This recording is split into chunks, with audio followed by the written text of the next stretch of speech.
Mali ma ukhapur nama ukhapur bayi tharli nenge baziya gaya udulangbay baziya. Boro. Abo neng. मा नायना बे माबायदि दुथां मानसिया आंनि रुमाव हाबफैनानै औ अखाफोर गिनाङा दे आं दोङो ना मानसि बिसोर आंनि रुमाव बिदि हाबफैनानै बे आंखौ नायनाय माबायदि आंजों माबायदि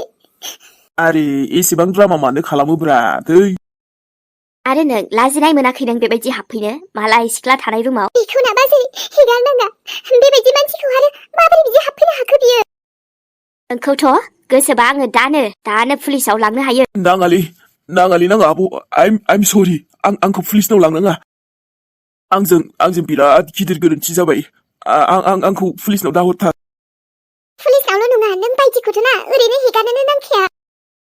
नोंनि इसेबां हिम्मत बबेनिफ्राय फैदों हा आब' एसेबां हिम्मताथ' आंना नोंनिफ्रायनो फैदों नङा होमबा आब' आरोथ' नोंखौ बुंखादोंमोन आङो एसे नेथ'बाव मा खालामनो सिख्लायाबो एसेबां समायना ना आब' बोरै नेथ'बावनोब्रा आंलाय औ समायनायाथ' समायना मा होननाय जादों बाजै आरो बेखौ पुलिसनो हर साजा हो बेखौ जेरै नाम अखाफोर बेबायदिनोखा आरो नों अखाफोर आरे बा बाजै नोङो हाबायाव मेहेर नोङो औ गोबाव जाथारबायमोनलै माथो बाजै दिनैसो लोगो मोनलायबायलै औ नंगौथ' र' गोबावथ' जाबायमोन ओमफ्राय मा बोरै नोंलाय बेहाय गुरब्ला सफैलायखो बैलाय हौवा गोदाननि लोगोब्रा आङो ए हिनजाव गोदाना ओमफ्राय आंनि लोगोना होमबाथ' बरिया जाबायलै जायखिजाया लोगोथ' मोनलायबाय गोबावजोंबाबो नोंखौ थारैनो जोंना फेमिलियाव गासिबो दाबो गोसोखांबाय थायोलै बाजै गोसोखांबालाय मा जानो आरो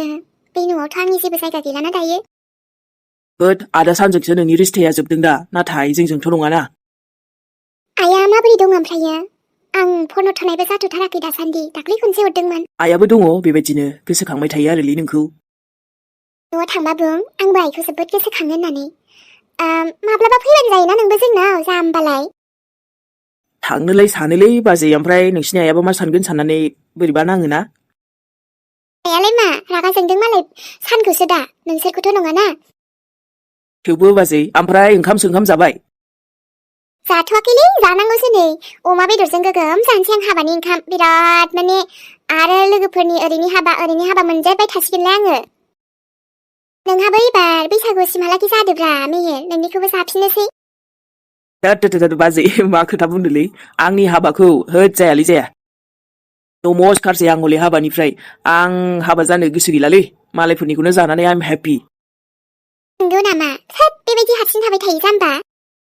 उफाय नट बाजै दानि दिनावलाय आरो लाइफ पार्टनार मोजांखौथ' नोंबो मोनथिखायो मोननो बिराद गोब्राब ना औ लाइफ पार्टनारनि खोथा बुंबाथाय खर'सो एकदम गिदिंजोबो आंना एकदम खर' गरमसो मोनो आङो दे बाथोना मेहेर बेफोरखौलाय आरो माब्लाबा रायलायनोसै औलै इन्जय खालाम बाजै हाबाखौ आरो माथो ओमफ्राय नों आदा सानखौ सोङाखै जे बाजै मालाय मानसिखौ आं खबर लाबाय थानो सोलाबथाराखै मेहेर बिजों आंजोंलाय मालाय जाखाबायानो जोङो दायो औ नंनायालाय नंगौ नोंखौबो रायलायथारखायाब्रा हजों आदा साना मिथिगौ ना So what मेहेर थाथोंलै गावबागाव लाइफआव बे मालाय मास्त दङ हेपि दोङो आं आंनि लाइफआव हेपि दोङो नोंसोरबो रायखांनाङा बिखौ माने आंनि सिगाङावबो रायखांनाङा बिनि सिगाङावबो आंखौ रायखांनाङा जेबो नांजानाङालै आंनि खोनानाय बायदियावथ' माथो सनाखौबो नुदोंनो जोंहा फंबाय थिख्लिया माने नोंसिनि नोंदाजों सानजों जानोलै आंथ' ओंखारबोबाय दाथ' मिथिला थांदोंसो नामाथाय ओजों फिसालाबो दंहैयोना बाराबाना बेजोंनो थाथो इयो सनाजोंनो बेजोंनो खुसि मोनगोन बायदि मोनदों मालाय बियो थाथो जेबो नङा फिसालाजों बिसिजों बिराद हेपि फेमिलि थाथो आंथ' जेबो डिस्टार्ब खालामालै बिखौ आंखौबो डिस्टार्ब दा खालामथारथों बियो राइट बाजै नोंबो हेपि थाबानो जाबायना दालाय माथो खालामबावनोबा जासिगोन खोमा दे बनखौथ' आङो सिनखांजोबखाबाय एबार स्कुलाव थांनोसै आङो मा जाखो मिलिसा बना सिनखांजोब्बाय आरो नोङो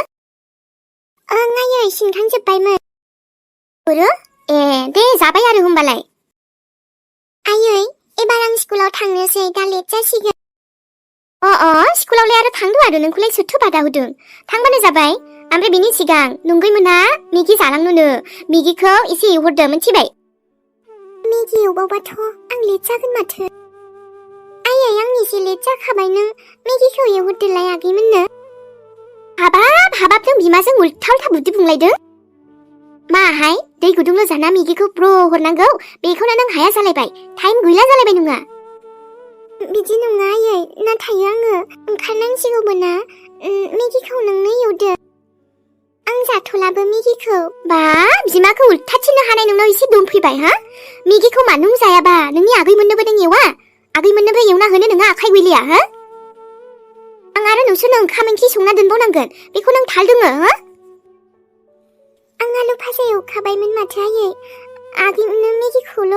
ओइ दोन मेगिखौ एवहैग्रो थां बिनि उनाव नोङो ओंखारना थाङो ना मायो थांबानो जाबाय गोख्रैनो मेगिया एवहैग्रो नोंगैमोननो जाहोहरग्रो बिनि उनाव नों स्कुलाव थाङो ना मायो मा खालामो खालामबानो जाबाय मिथिबाय दे आयै होमबालाय आफा फन हरदों आयै मानो नांगौ नोंनोलाय नोंनि नोमफा फन हरदों हराखै बेबो मालाय खामानि मावनायाव बेस्थ' फन हरबाय थानो सोलाबो हो नङा माने आयै आफा फन हरबा आंबो रायलायगौमोन आफाजों मानो हा नोमफानो नोङो बायदिसिना एरना होबावनो हा आरो दाख्लैनि बायदि नङा आयै आं एरना होआ आफाजों रायलायनोसो लुगैदों नाङा दे जेब्ला नोङो बियो फन हरगोन बुंना होगोन दे आङो नाथाय दा हरथ'वाखै आरो दिनै हरगोन ना हरा मिथिया थां आरो मा नायबाय थाखो मेगिया एवहैग्रो जागोन आयै एहे बे गथ'आ आरो ना एकदम आरो बिफानो एरना हरनो सानदोयो ओंखायनोथ' स्कुल जाब्बाय थायो बियो गथ'आ आंनि फिसाफोरनोसो मेगि एवनो बागुलायबोदोंमोन मोनजागोन बेथि ओरैनो नोङो जिरायनो हा आं आरो नोंसोरनो थाखाय ओंखाम ओंख्रिबो संना दोनबावखागोन बिनि उनाव मेगि आन्थाखौनो एवनो बाबावो बियो गथ'आ दानिफ्रायनो रागा जोंबा आंना बोरैबासोहाय आरोथ' स्कुल ना बियो आयौ हाबाब आंहा बन सिननो गबाय बन सिननो नङाबा आंनि नै आखाया खस्थ' मोनगौमोन गथ'आ थारैनो बनखौबो मोजाङैनो सिनमारदों दे दे आरो आंहा बन सिनग्रा नै मोनलायबाय गथ'आबो ना मावबानो दे थिनबालाय मावजोबनांखागोन आरो मावा मानो जानो नैबे रानि थिनबा मावखानांगोनखा बियो नाय नानि थुनथुलि हिनजाव गोदाननि बिमामोन नामाथाय मादैया ए औ ओमफ्राय नोङो आयु नानि थुनथुलि नोंनि माबाया बोराया बेनो नामा हो ए समायोहाय माथो जोंहा नानिया खिन्थादोंमोन माथो समायसोयोलाय बोरायजों नोंजों दे मोजाङानो जाबाय बोरायखौबो लाबो फानायानो लिंहरनायानो न' मादै नङा बे आंनि हासबेन्ड नङा ए बे नोंनि बोराय नङा नानि होद नङालै मादै अबाव आंनि हिनजाव नङाना बियो आंनि बाजैसो जायो बियो आयु आंहालाय बेखौनो बोरायखौबो फैबायसो नंदों नानि नङा आंनि हासबेन्ड नङा बियो आंनि बिबोनांसो जायो निमाहा होदो बिदिबा बाबु आं गोरोन्थि बुजिफ्लांबाय जेबो नङा दाबो ओमफ्राय बोरायखौबो लेंहरदो दे नानि मोजां जागोन फैबोलालाय बेबो मा जानला मानलाब्रा आंखौसो बाजै थुनथुलिनि फिसाय सानखो ना माखो जेनेबा आंनि मोखाङाव लिरनाय दं ना मायो हो बे बाजै थुनथुलिया आंनि हिनजाव बायदि नुदों होननानै जानला मानला सानखायोलै डाइरेक्टनो बियो फैया मादै आरो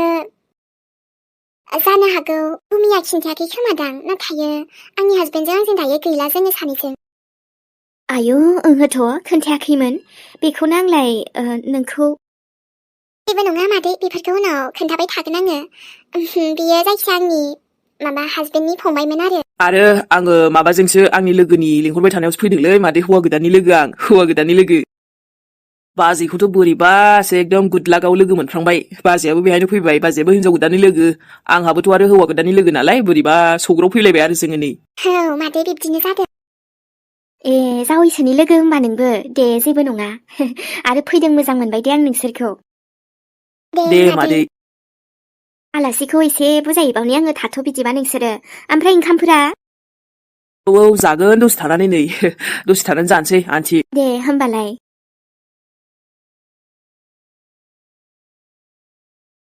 हाबाफोरखौ नुयोब्ला बोरैबा फिलिं फैखायो माथो गासैबो सिगांनि बायदिलाय बहा जानोब्रा मालाय हाबा जानांगौआ जाबाय दङ खुसि जानांगौआ जाबाय दङ नाथाय आं बेबायदियाव गैलालै मालायफोरनिखौनो जाबाय थानोसैलै मेहेरा खुनु खोथा गैया होद हौवा गोदाना बोरोरा थिगसे जाखावहैनोसैलां आंनि गोदोनि एक्सफोराबो माने हाबा जानो लिंहरोबा थांनांगौलै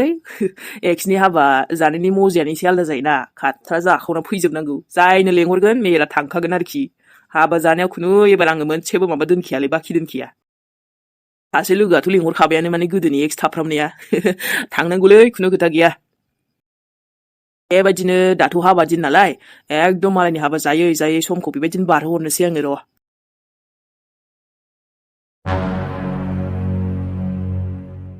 सान आरो थुनथुलिनि डिभर्सखौ बोरैबा गनायथावै मोनथारबाय आङो थुनथुलिनि आसलि लाइफ पार्टनारानो सानखासो आंथ' जास्ट साननि लाइफआव मोनसे मा होनबावनो आरोना आंनि गोरोन्थिनि थाखायसो दा बेफोरबायदि जादों नालाय बोरैबा नांदों आरो गोसोआव दायो आं सिगाङाव बुजियामोन नाथाय दायो बापरे एसेबां गोबाव जेलाव थाना बुजि मोनबाय र' आं जेखि दायमाव मावगोनलै थेवबो आं बिदि जेलाव थांनांलायनाय दाय मावलालै ओरैनोबाबो आंबो हारसिं नङाना बेलाय आबा हलंबा दंखायो आंजों नाथाय सान आरो थुनथुलिखौ आङो र' थुनथुलिजों रायलायफिनथारगोन आं दा बिसो मानिना मानिया मिथिला गावनि सायावसो थेवबो आङो खेबसे रायलायहैमारगोन मालायनि लाइफखौथ' आङो जेबो माबा लानो हाया गावसिनि गोसो ना अब्लाबो आंहा आंनि बुंनांगौखौ बुंगोन आरो नङाबा लाइफ टाइम आंबो बोरैबा मोनबाय थागोन ना आलदा आलदा लाइफ जाबाबोथ' ना सना आन्टी मा मोखांनि फैबावखो नों बेयाव आं मिथिगौ नोंसोर आंखौ गासिबो गाज्रि मोननानै दङ नाथाय आन्टी आं आंनि जास्ट गावनि फिसालाखौल'सो लांफैनो ना नों माबा मोनसे प्लेनिं खालामना फैलायखो जोंनि न'आव मिन्थिनानै लाखा गथ' हले जुरिया जानो हागौ दा मेगना एसे प्रब्लेम खोमजोरि जाना दङ नाथाय नों गावखौनो गाव बे माबायाव नोङो माबा मोनसे गाज्रि प्लेनिं लानानै हाबफैदोंबा नोंनि साननायखौ जाफुंहोथारा दै नों आरो नोंनि गथ'नि थाखायनोथ' जोंहा बिहामजोआबो सानजों गोजान जालांबाय नोंथ' मानो सुनि बायदि फैलाबाय थायो हो साननि लाइफआव नोंसोर आंखौ जोबोद गोरोन्थि बुजिबाय आं बुंखाबायना आं बेयाव जेबो गाज्रि इरादा लानानै फैयाखै साना बेयाव आंनि फिसालाखौ लाखिदों बेखायसो आङो आंनि फिसालाखौ लांनो होनना फैदों दोनहाय नोंनि मोजां जाफ्लानाय नोंनि मोजां जेबो गाज्रि इरादा लायाखै मायाखै गासैबो मिथिजोबगौ दे नोंलाय सायावल'सो मोजां दिन्थिफ्लानो हागोन गोसो सिङावथ' बै सनायानो नङा होमबा गोदोनिया सनाथ' नंखाया नोंनि गोसोआ आरोबा नोङो मा गाज्रि फायदा उथायनो फैदों जुरिखौ बेफोरबायदि होनना मिथिनायखाय नोङो आरो दा बिहामजाबो गैया होननायखाय नों माबा नङा माबा मोनसे सानना फैखादोंसै बिदि जेबो नङा आन्टी उल्था आंथ' थुनथुलिखौ माबा बुजायफिनगोन र' आरो सानखौबो बुजायखादोंमोन आं मा जाबावनो दालाय गोजान जालायखाबायानो मा जाबावगोन दायो सम थांगोजोबनानै दासो मा जानला मानला नङा दै फायदा उथायनो होननानै नोङो खिन्थु बारा गाज्रि साननो लानानै दा फैखाबाय न'आव आरोथ' सोरांनाय लोगो लोगो थांफिनदो बिमा फिसा सानैबो बिदि मानसिखौ दोनखाथारनाङानो नङाबा उनावबा मा जालायो आरो सानखौथ' आबाखौ बुंनानै जेबो लाबबो गैखाला उल्था लानानैसो फैबावखादों बे न'आव सोफैबावदोसो जुरियासो खोमजोर जानो हागौ दा मेगनजों नाथाय आं नङाहाय आरो जुरियाबो मिथिखायो नङा मालाय मा जानो बिनि केरेक्टारखौनो मिथिखानायखा अखाफोरा मालाबानो थांबावबायसो अबेबा खामानि मावनो आंबो थांथ'नायानो जायाखैमोनबा बिसिनाव आरो फन रायलायबाबो बिराद खम रायलायनाय जादोंमोन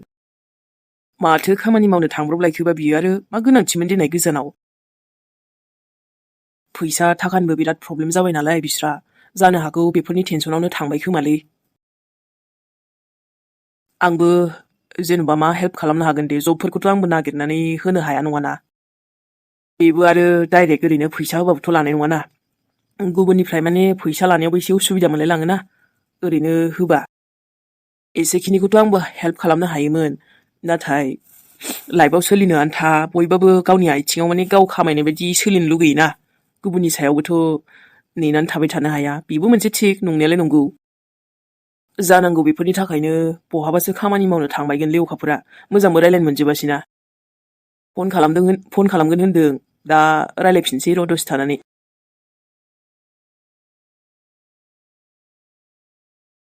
ओमफ्राय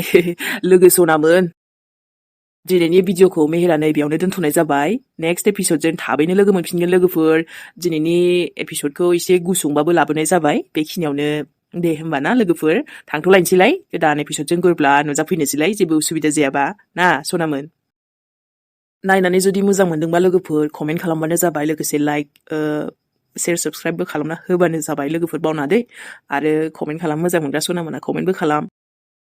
दे होमबा ना बाय बाय नेक्स्ट एपिसडजों फैनोसैलाय